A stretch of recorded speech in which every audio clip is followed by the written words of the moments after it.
Commander Kim Jun stepped off the shuttle and onto the crystal platform of Veltara, trying not to stare at the breathtaking sight around him. The entire moon looked like someone had carved it from pure diamond. Tall spires of crystal reached toward the purple sky, and everywhere he looked, light bounced and sparkled in rainbow patterns. His boots made soft clicking sounds on the crystal floor as he walked toward the reception hall. "Remember, sir," whispered his aide Park Hana through the comm, "the Veltari take their ceremonies very seriously. Just stick to the basic greeting. Protocols?" June nodded and straightened his uniform. This was supposed to be a simple trade meeting. The Veltari had some rare crystals that could power human ships for months, and humans had medical technology that could help their people. Easy exchange. Nothing complicated. The massive crystal doors opened with a musical chime, and June got his first real look at the Veltari. They were beautiful in an alien way, standing nearly 8 feet tall, with 6 arms that moved like dancers. Their skin seemed to be made of living pearl, shifting between soft blues and greens as they breathed. When they moved, tiny sparkles of light followed them like fairy dust. Queen Zara sat on a throne that looked like it was grown from a single, enormous crystal. Her skin glowed with gentle silver patterns, and her 6 arms moved in what June assumed was a formal greeting. 2 younger Veltari stood beside her, their skin showing more vibrant colors. "Welcome, Commander Kim Jun of the humans," the Queen said, her voice sounding like wind chimes. "I present my daughters, Princess Lila and Princess Nira." June bowed, the way he'd been taught. "Your Majesty, it's an honor to visit your beautiful world." Princess Lila stepped forward, her skin shifting to bright yellow with curious swirls of orange. "Commander, we know little of human customs. How do your people choose their life companions?" The question caught June off guard. He'd expected to talk about mining rights and shipping schedules, not personal relationships. "Well, Princess, humans usually spend time getting to know each other first. When they find someone they truly care about, they choose to stay together for life. We call it marriage." Suddenly, Princess Lila's entire body erupted in brilliant gold light. She raised all 6 arms toward the crystal ceiling and announced in a voice that echoed through the hall, "I choose this human as my bonded mate. The courtship ritual is complete." The reaction was immediate and overwhelming. Every Veltari in the room began flashing different colors. Some turned deep red, others bright white, and a few shifted through every color June had ever seen. The sound was like being inside a thunderstorm mixed with a symphony orchestra. "Wait, what?" June stammered, his heart racing. "Princess, I think there's been a misunderstanding. I was just explaining how humans—" "The bond is declared," Princess Lila announced, her skin now pulsing with steady golden waves. "According to ancient law, when a royal speaks the choosing words, the bond cannot be broken." Queen Zara's skin had turned a worried shade of purple. "Commander June, it appears my daughter has interpreted your words as a formal proposal." June felt his knees go weak. He'd come here to negotiate a simple trade deal, and somehow he'd just gotten engaged to an alien princess. This was definitely not in the mission briefing. Through his comm, he could hear Park Hana frantically flipping through cultural guidebooks. "Sir," she whispered urgently, "I'm reading about Veltari bonding customs, and this is really complicated." The crystal hall continued to pulse with agitated colors as June realized his simple diplomatic mission had just become the most complicated day of his life. Before Commander Kim Jun could even process what had just happened, the crystal doors burst open with such force that they cracked slightly. Princess Nira stormed into the throne room, her skin blazing with angry red patterns that pulsed like warning lights. Her 6 arms moved in sharp, aggressive gestures as she marched straight toward her sister. "Sister!" Nira's voice rang out like breaking glass. "What is the meaning of this bonding declaration? You cannot simply choose a mate without consulting the family laws."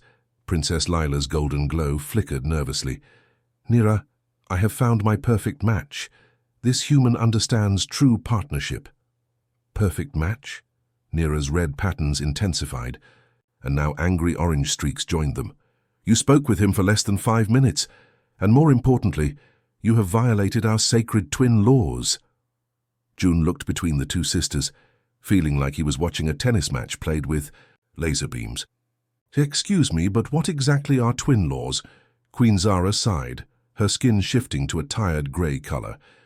"Commander, perhaps you should sit down for this explanation." A crystal chair grew from the floor, and June gratefully collapsed into it.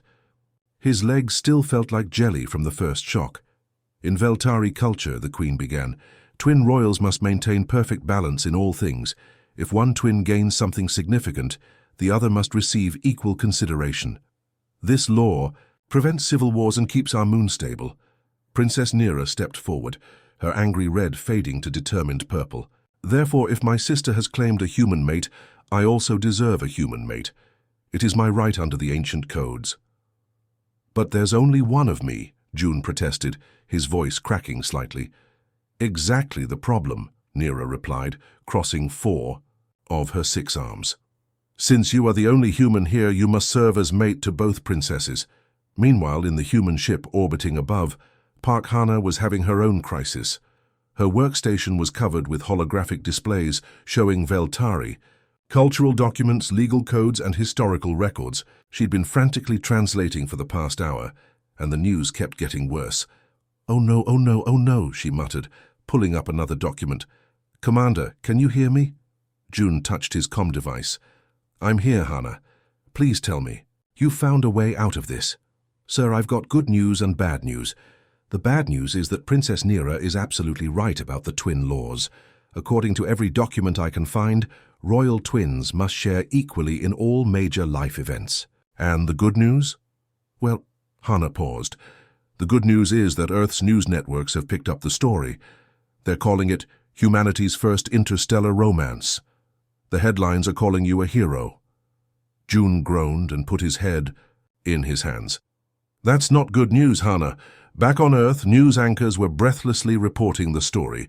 In an unprecedented development, a human commander has successfully courted an alien princess, marking the first romantic relationship between humans and extraterrestrial beings. This historic moment shows humanity's growing influence in galactic affairs. Social media exploded with congratulations, jokes, and marriage advice for the space groom. Dating experts were already being interviewed about interspecies relationship dynamics. In the crystal throne room, Queen Zara tried to restore order. "Perhaps we should discuss this matter more carefully." "Commander June, you seem distressed." "Distressed?" June looked up. "Your Majesty, I came here to negotiate mining rights. I've somehow gotten engaged to one princess, and now her sister wants to marry me too. I'm not distressed, I'm terrified." "Princess." Lila's golden glow dimmed with concern. "Are humans not capable of multiple bondings? Your species seems so limited." "We're not limited," June said quickly, not wanting to insult them. "We're just different. Humans typically bond with one person because we believe in deep personal connections." Princess Neera's skin shifted to curious green. "But how can you have a deep connection with someone you met today?" June realized he'd walked into another cultural minefield. This was going to be a very long day. Commander Kim June decided to treat this impossible situation like any other mission problem that needed solving. Instead of panicking or trying to escape, he did what humans do best. He started asking questions and gathering information. "Your Majesties," June said, standing up from his crystal chair, "I think we need to understand each other better before we make any permanent decisions. Would it be possible for me to learn more about Veltari culture? And perhaps you could learn about human customs too." Queen Zara's skin shifted to a thoughtful silver blue. "That is surprisingly wise for someone in your position. Most beings would either flee or demand immediate resolution." Princess Lila's golden glow brightened with excitement.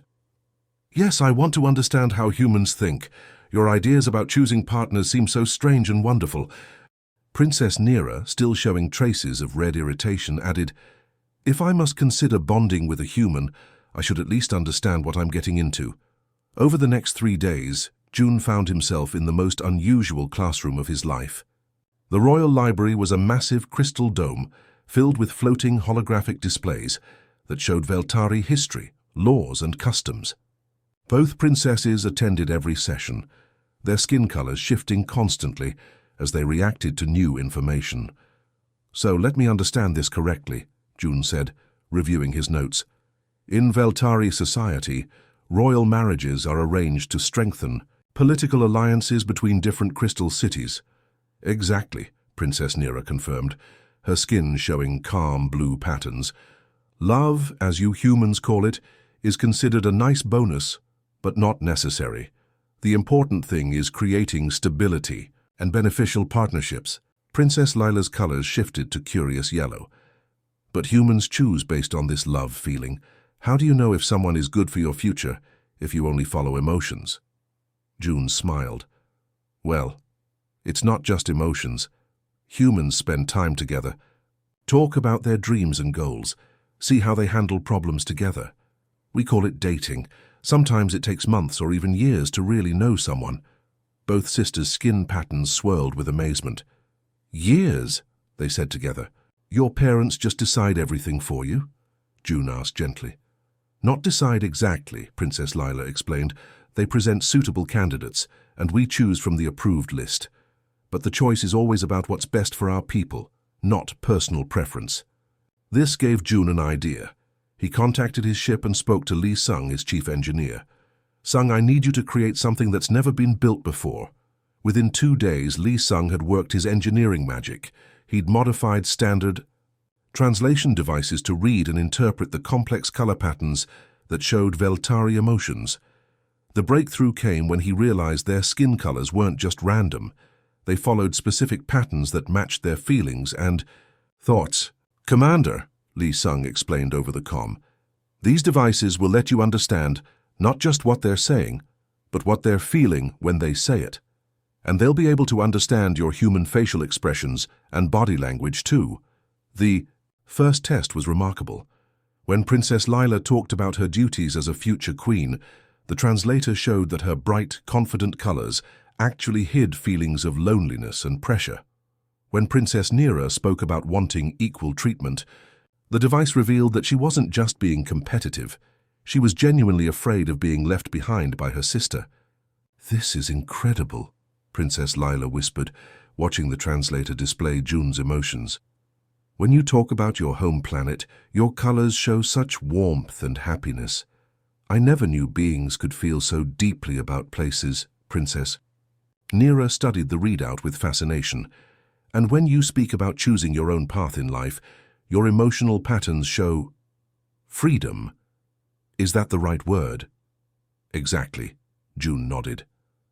Humans believe that when people choose their own lives, they're happier and more successful. We think everyone deserves the right to make their own decisions about important things like marriage. The sisters exchanged glances, their skin patterns, showing swirls of confusion mixed with excitement. But what if people make wrong choices? Princess Nera asked. Then they learn from their mistakes and make better choices next time, June replied. That's how humans grow stronger. For the first time since this whole mess started, June felt like he was making real progress. Understanding each other was the first step toward finding a solution that could work for everyone. Just when June thought he was making progress understanding Veltari culture, the crystal doors of the library slammed open. A massive Veltari with deep purple skin and silver battle scars across his 6 arms strode in, followed by a group of equally intimidating nobles. Their skin patterns showed angry reds and aggressive oranges that made the whole room feel tense. I am General Corvex, the lead figure announced, his voice booming like thunder. And I demand to know why this weak, 4-limbed creature thinks he can bond with our royal princesses without proving his worth. Princess Lila's skin flashed with defensive gold. General, Commander June is our guest and silence. Corvex's skin blazed brighter red. This human has no understanding of our ways, no ability to manipulate crystal energy, no strength to protect our people. He is unworthy. June stood up slowly, trying to project confidence he didn't feel. General, what exactly would I need to do to prove my worth? A cruel smile spread across Corvex's face. The trials of light, human. 3 tests that have been used for centuries to determine if someone deserves to join the royal family.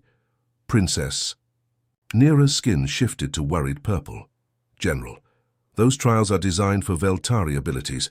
No human could possibly... Exactly my point, Corvex interrupted. If he fails, as he surely will, this ridiculous bonding nonsense ends immediately. Queen Zara looked troubled, her skin showing conflicted grey patterns. The law does allow for such challenges, but Commander, you are not required to accept. June thought quickly. If he refused, he'd look weak and the situation would never resolve. But if he accepted and failed, it would be equally humiliating. Then he remembered something his father had taught him back on Earth. When you can't win by their rules, change the game. I accept the trials, June announced, but I request permission to approach them using human methods. General Corvex laughed, a sound like breaking crystal. Use whatever methods you wish, human. You will still fail. The first trial took place in the Crystal Arena, a massive dome where thousands of Veltari gathered to watch. The challenge was simple in concept. Move a giant crystal pillar from one side of the arena to the other, using only energy manipulation. Veltari would normally use their natural ability to resonate with crystal frequencies, making the pillar float and glide smoothly. June stood before the pillar, which was easily 20 feet tall and probably weighed several tons. The crowd was silent, waiting for his inevitable failure. Choi Min, June spoke into his comm. Are you monitoring this? Yes, sir, came the reply from his tactical officer aboard the ship. I've been analyzing the crystal structure. It's actually composed of multiple segments held together by electromagnetic fields. Can we work with that? Absolutely, sir. Sending you the frequency data now.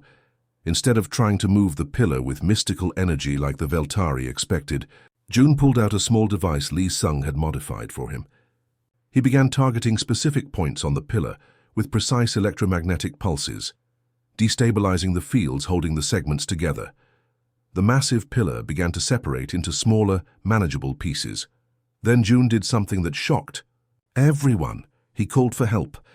Parkana, I need you and the engineering team down here with the gravity manipulators. Within minutes, his crew arrived with standard human construction equipment. Working together, they carefully moved each piece of the pillar to the designated spot, then reassembled it perfectly. The Veltari crowd was stunned into silence. They had never seen anything like human teamwork in action. Princess Lila's skin glowed with amazed yellow patterns. You didn't try to do it alone. You brought your pack to help you. We call it a team, June replied. And yes, humans almost never try to solve big problems by ourselves. General Corvex's skin was turning, an ugly shade of brown with frustration. That was technically successful, but the second trial will be different. Princess Nera leaned toward her sister, her skin showing impressed green swirls. Did you see how they all worked together without any hierarchy conflicts? Each person knew exactly what to do. As June prepared for the next challenge, he realized something important.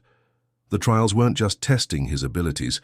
They were showing the Veltari a completely different way of thinking about problems and cooperation. The second trial was just beginning when alarms started blaring throughout the Crystal City. The beautiful musical chimes that normally announced events were replaced by harsh, urgent warning sounds that made everyone's skin flash bright white with panic. Queen Zara's colors shifted to deep emergency red as she received a communication through her crystal crown. Solar storm approaching. All citizens must seek shelter immediately. General Corvex dismissed the alarm with a wave of his arms. The trials continue. This human must prove... General, Princess Lila interrupted, her skin blazing with urgent. Orange, the deep mines are still operational. Thousands of workers are down there. June's blood ran cold. How long do we have? Yungsei's voice crackled through his comm from the ship. Commander, I'm reading massive solar flare activity. The radiation wave will hit in approximately 43 minutes. Any Veltari caught in the deep mines will be trapped for days. The crystal mines extended deep into Veltara's core, where workers harvested the special energy crystals that powered their civilization. During solar storms, the radiation interfered with their transportation systems, making it impossible to use their normal crystal-powered elevators. The evacuation lifts are crystal-based, Princess Nera explained frantically. They won't function once the radiation hits. Our people will be trapped underground until the storm passes. General Corvex's skin shifted to worried purple. The evacuation protocols require at least 2 hours. We don't have enough time. Yes, we do, June said firmly, his mind already racing through possibilities. But we need to work together. Humans and Veltari. He opened his comm to the ship. Yongse, I need you down here immediately with all emergency evacuation equipment. Park Hana, coordinate with the Veltari communication networks. We're going to run the largest rescue operation in both our species' history. Within minutes, Yongse materialized in the arena via emergency transport, carrying cases of human rescue equipment. His face was grim as he checked his readings. Sir, we're down to 38 minutes. Princess Lila stepped forward without hesitation. What do you need us to do? First, we need to establish communication with everyone in the mines, June explained. Human emergency protocols always start with knowing exactly who needs help and where they are. Princess Neera's skin glowed with determined blue. I can coordinate with the mine supervisors. My royal authority will cut through any bureaucratic delays. While the princesses worked on communications, June and Yongse set up a command center right in the arena. They combined human disaster management software with Veltari crystal displays, creating a real-time map of every worker in the mines. We have 4,217 workers spread across 17 different levels, Yongse reported. The deepest are almost 3 miles underground. Conventional evacuation is impossible, Princess Leela said, her skin flickering with worry. Even our fastest lifts couldn't move that many people in time. June studied the mine schematics. What if we don't bring them up? What if we bring protection down to them? I don't understand, General Korvex said, his earlier hostility replaced by genuine concern for his people. Human ships have radiation shielding, Yongse explained, catching on to June's plan. If we can create a network of shield generators throughout the mines, the workers can shelter in place until the storm passes. Princess Neera's eyes widened. But how do we get the generators down there when the lifts will stop working? We don't use lifts, June smiled grimly. We drop them. The next 30 minutes became a masterclass in human crisis management. June coordinated teams of both species, with humans providing technical expertise and Veltari providing local knowledge and infrastructure support. Yongse and his engineering team modified human shield generators to work with Veltari power systems. Princess Lila used her royal communications network to guide workers to optimal shelter points. Princess Neera coordinated with mine supervisors to ensure accurate headcounts at each location. The most dangerous part came when the solar radiation began affecting the upper atmosphere. June's crew had to manually guide shield generators down the mine shafts using emergency cables, working against time as the crystal-powered systems began failing one by one. 5 minutes until full radiation impact, Yongse announced, sweat beading on his forehead. Last generator is in position, Park Hana reported from deep in the mines. All workers are accounted for and sheltered. As the solar storm hit in full force, the beautiful crystal city dimmed as its power systems went into protective mode. But deep underground, 4,000 Veltari workers sat safely in pockets of human-generated protection, waiting out the storm. General Korvex stared at the successful rescue display, his skin cycling through colors of amazement. In all our history, we have never coordinated such a complex operation so quickly. Princess Lila turned to June, her skin glowing with warm appreciation. You saved our people without hesitation, even though they're not your responsibility. That's what humans do, June replied simply. When people are in danger, we help. It doesn't matter what species they are. The successful rescue operation changed everything on Veltara. After the successful mine rescue, the atmosphere in the royal palace had completely changed. General Korvex and his conservative nobles no longer questioned June's worthiness. They were too busy studying human crisis management techniques. The Veltari people were calling him the guardian of the deep mines, and his crew had become celebrities throughout the crystal cities. But June knew that popularity wasn't enough to solve the fundamental problem. He still needed to find a way out of the marriage situation that would satisfy everyone without insulting the royal family or breaking Veltari law. 3 days after the solar storm, Joan called a meeting with both princesses in the palace garden, a beautiful space where crystal trees grew in geometric patterns and sang softly in the wind. "Princess Lila, Princess Nira," he began, "I have an idea that might solve our problem, but I need your honest thoughts about it." Both sisters' skin patterns shifted to attentive yellow-green. After working together during the crisis, they had developed a deep respect for human problem-solving methods. "We're listening," Princess Lila said, settling onto a crystal bench with her 6 arms arranged in an open, welcoming gesture. Princess Nira sat beside her sister. "After seeing how your people work together, I'm very curious about your solution." June took a deep breath. "What if we created something entirely new? Not a traditional Veltari bonding, and not a human marriage, but a completely different kind of partnership." "What do you mean?" Princess Nira asked, her skin flickering with interest. "A cultural partnership," June explained. "I would serve as humanity's first permanent ambassador to Veltara, working directly with both of you as co-ambassadors for your people. We would be partners in building bridges between our species." Princess Lila's skin brightened with excitement. "Like the way we worked together during the mine rescue." "Exactly. We've already proven that humans and Veltari can accomplish incredible things when we combine our different strengths. Imagine what we could do with years of cooperation instead of just a few days." Princess Nira stood up, her skin patterns swirling with thought. "This would satisfy the twin laws, because we would both have equal partnership with you, but in a professional capacity rather than a romantic one. And it would respect human values, because we're choosing to work together based on mutual respect. And shared goals, not because of political arrangements," June added. The sisters looked at each other, their skin patterns synchronizing in the way that happened when they were thinking deeply about the same thing. "There's just one problem," Princess Lila said carefully. "Our legal system doesn't have any framework for this kind of arrangement. How do we make it official?" June smiled. "I've been working on that with my medical officer, Han Sol. She's brilliant at understanding complex legal systems and finding creative solutions." That evening, Han Sol arrived at the palace carrying a portable workstation and several cases of legal documents from both human and Veltari databases. "Commander," she said, setting up her equipment in the royal library, "this is the most interesting legal challenge I've ever encountered. We're basically creating a new type of international treaty." For the next 2 days, Han Sol worked with Veltari legal experts to draft something unprecedented, a formal cultural partnership agreement. The document combined elements of diplomatic treaties, trade agreements, and cultural exchange programs.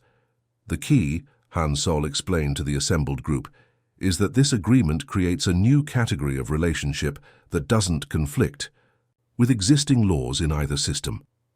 The agreement established June as humanity's first permanent cultural ambassador to Veltara, with Princesses Lila and Nira serving as co-ambassadors to humanity. All three would have equal authority in matters of interspecies cooperation, cultural exchange, and diplomatic relations. "It's brilliant," Princess Nira said, studying the document. "We maintain our equal status under Veltari law, but we're partners in building something new rather than being bound by old traditions." Queen Zara reviewed the proposal with her council of advisors, their skin patterns showing impressed blues and thoughtful purples. "This is completely unprecedented," she finally announced, "but perhaps that's exactly what we need." General Corvex, who had become one of June's strongest supporters after the mine rescue, added his approval. "The human has shown us new ways of thinking about old problems. Maybe it's time we applied that thinking to our laws as well." The formal signing ceremony was scheduled for the following week, giving both governments time to review and approve the groundbreaking agreement. It would be the first partnership of its kind in the galaxy, setting a precedent for future interspecies cooperation. As June prepared for the ceremony, he realized that what had started as an accidental diplomatic disaster had become something much more important, a new model for how different species could work together while respecting each other's values and traditions. The Royal Council chamber buzzed with nervous energy as Queen Zara called the most important meeting in Veltari history. The massive crystal dome was packed with nobles, advisors, and representatives from every major crystal city on the moon. Their skin patterns created a constantly shifting rainbow of colors as they debated among themselves. Queen Zara's skin showed deep purple patterns of serious contemplation as she addressed the assembly. We are here to decide whether to accept Commander June's proposal for a cultural partnership agreement. This decision will affect our people for generations to come. Lord Vex, one of the most traditional nobles, immediately stood up. His skin blazed with conservative red patterns. For your majesty, this proposal abandons thousands of years of royal tradition.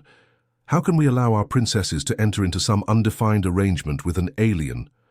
Murmurs of agreement rippled through the conservative faction, their skin colors shifting to matching reds and oranges. General Corvex, surprising everyone with his changed attitude, stood to respond. Lord Vex, traditions that don't adapt to new circumstances become chains that hold us back. This human and his people saved 4,000 of our citizens when our traditional methods failed.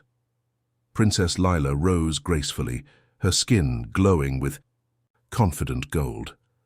Honored council members, may I speak about what we've learned from our human guests? The chamber fell silent. Royal princesses rarely addressed council meetings directly, but the recent crisis had changed many protocols. During the mine rescue, Princess Lila began, I witnessed something remarkable. When faced with an impossible situation, the humans didn't panic or give up. They didn't try to solve the problem alone. Instead, they brought together every available resource and person, regardless of rank or species.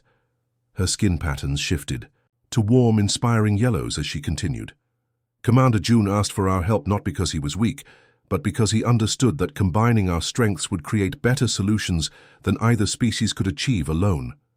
Princess Nera stood beside her sister, her skin showing complementary blue patterns. The humans taught us that innovation doesn't mean abandoning our values. It means finding new ways to honor them. She gestured toward the holographic displays, showing images from the mine rescue.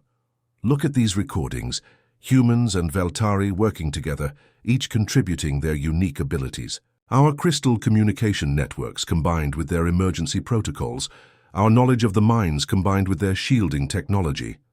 Lord Vex's skin flickered with uncertainty. But what about our marriage laws, our succession traditions? Princess Lila smiled. The cultural partnership agreement actually strengthens our traditions.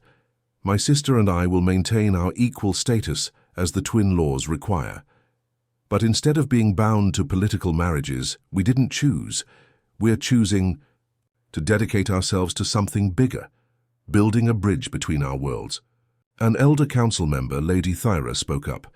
Her ancient skin showed thoughtful silver patterns. Princess, how do we know this arrangement will benefit our people long-term? Princess Nera activated a crystal display, showing detailed projections. We've spent weeks studying human society with their translation devices. Their approach to cooperation and innovation has allowed them to colonize dozens of worlds and form peaceful relationships with multiple species. More importantly, Princess Lila added, they've shown us new ways to solve problems. During the solar storm crisis, they didn't just save our people. They taught us new emergency protocols that could prevent future disasters. The chamber erupted in discussion as nobles debated the proposal. June watched from the gallery, impressed by how effectively both princesses presented their arguments. They had truly learned to think like humans while remaining completely Veltari. Queen Zara called for order. We will now hear from our citizens who witnessed the mine rescue. One by one, Veltari miners and their families spoke about the rescue operation. Their testimonies painted a picture of humans who risked their lives for people they'd never met, who worked tirelessly to save everyone regardless of their social status. The human commander didn't ask who was noble or common, testified Keeper Zol, a mine supervisor. He just asked how many people needed help and where they were located. The tide of opinion began shifting as more citizens spoke. Even some conservative nobles started showing green patterns of changing minds. General Corvex stood for a final statement. Honored Council, I initially opposed this alliance because I thought it would weaken us. But I've learned that true strength comes from adaptation and growth. The humans offer us partnership, not conquest. They offer us new knowledge, not replacement of our culture. As the debate continued late into the night, it became clear that the princesses had successfully made their case. The combination of practical benefits, demonstrated success and respect for Veltari values had won over most of the council. When Queen Zara finally called for the vote, the crystal chamber filled with bright blue patterns of approval. The cultural partnership agreement was accepted by an overwhelming majority, marking the beginning of a new era for both species. The signing ceremony took place in the Great Crystal Amphitheater, a massive structure that could hold 50,000 Veltari.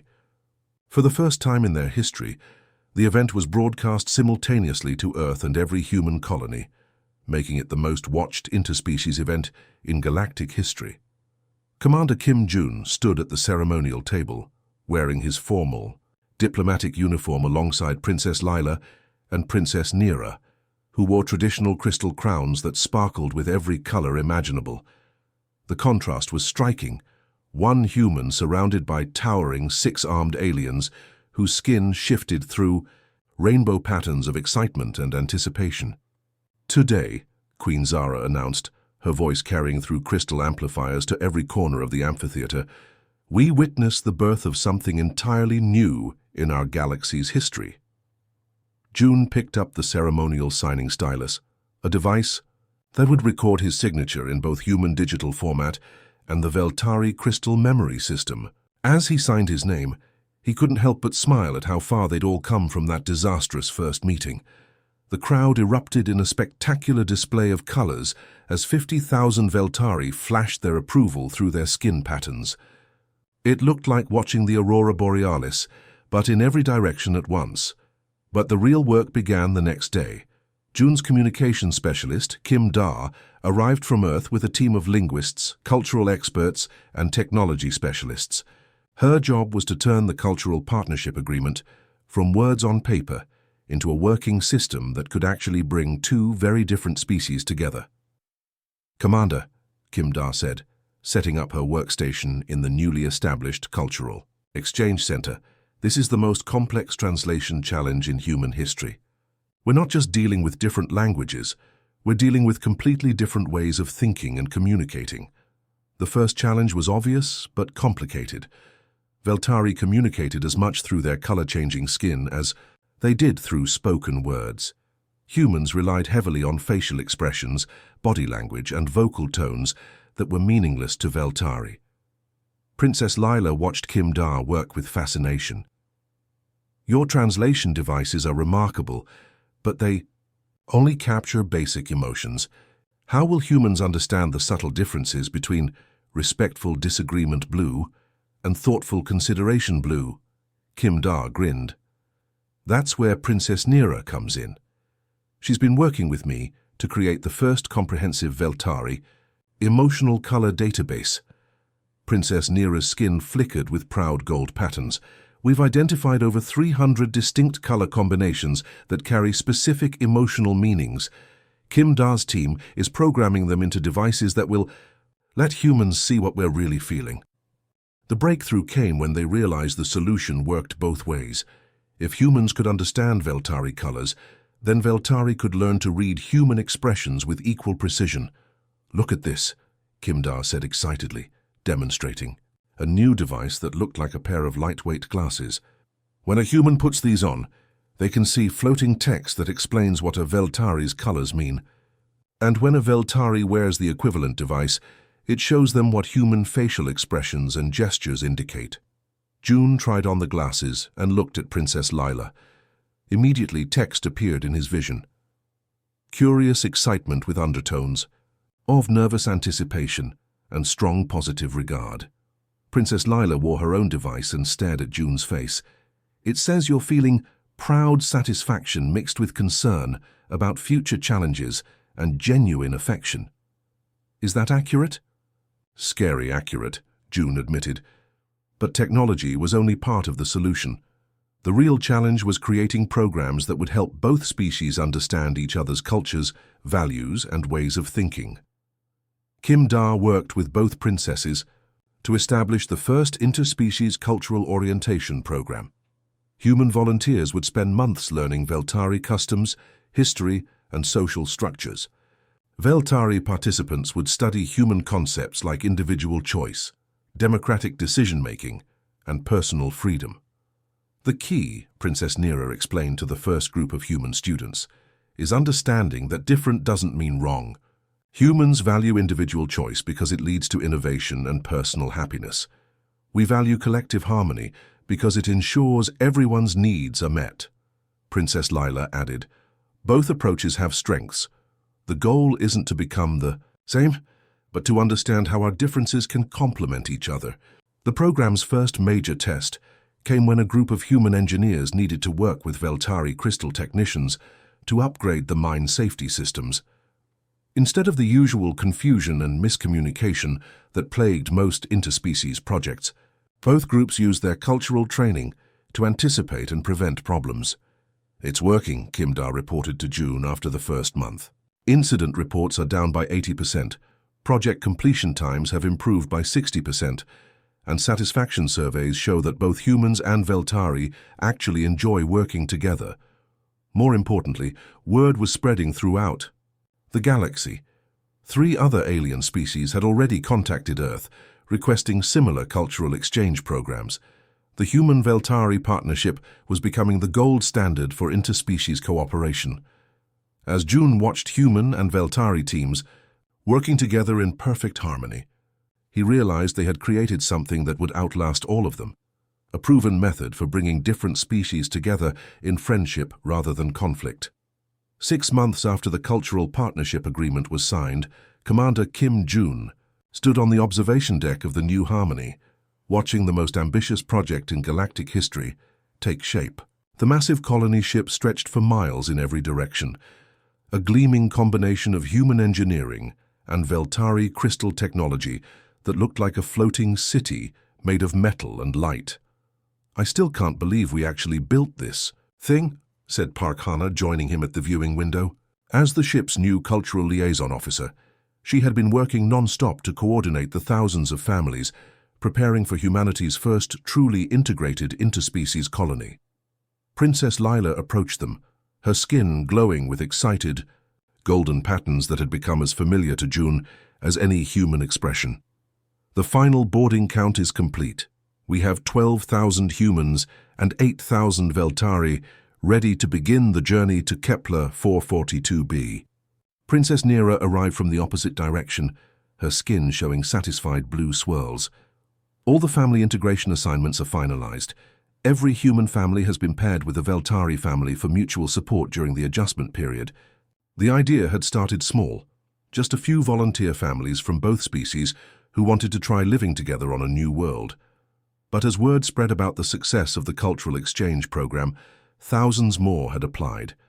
Engineers from both species had designed neighborhoods where crystal houses and human-style buildings complemented each other.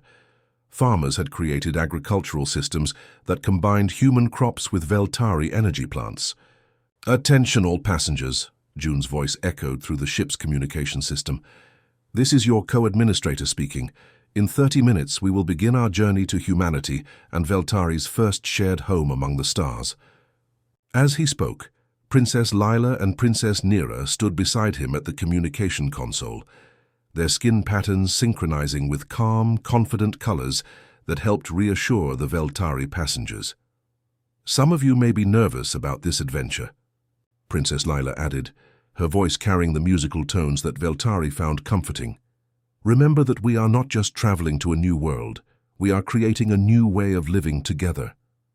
Princess Nera continued, "Every challenge we face, we will face together. Every success we achieve, we will share together. This is what true partnership means." Down in the residential sectors, human and Veltari families were getting to know each other in ways that would have been impossible just months earlier. The cultural orientation programs had worked so well that children from both species were already playing together, creating games that combined human imagination with Veltari crystal-shaping abilities. "Look at this," Kim Da said, showing June. Fire tablet displaying reports from throughout the ship. Crime incidents 0, medical emergencies handled cooperatively, 15 all successful, cultural misunderstanding complaints. 3, all resolved within hours. And the most telling statistic, Park Hana added with a grin, requests to return to their home planets, 0. As the New Harmony began its journey through space, news was arriving from across the galaxy that would change everything. The Zephyrian Course, Empire, the Oceanic Collective, and the Silicon Brotherhood had all sent formal requests to Earth, asking for help establishing their own cultural partnership programs. "Commander," Yong-Se reported from the bridge, "we're receiving a priority transmission from Earth Command." Admiral Chen's face appeared on the main screen, beaming with pride. "June, I wanted to personally congratulate you and your team. The Galactic Cooperation Council has officially designated humanity as the primary mediator for interspecies cultural integration. We're establishing a new branch of the diplomatic corps based entirely on your model." Princess Lila's skin flickered, with amused gold. "It seems humans have found their special role in the galaxy after all." Princess Nira added, "Not as conquerors or traders, but as bridge builders." 3 weeks into the journey, June received another message that made him smile. His parents back on Earth had sent a video letter showing them working with a Veltari family who had volunteered for the reverse exchange program, aliens learning to live on human worlds. "Your father is teaching them to play chess," his mother explained in the video. "And they're teaching us to grow crystal gardens. Who would have thought your accidental engagement would lead to this?" As June looked out at the stars ahead of them, he reflected on how a simple diplomatic mission had transformed into something none of them could have imagined.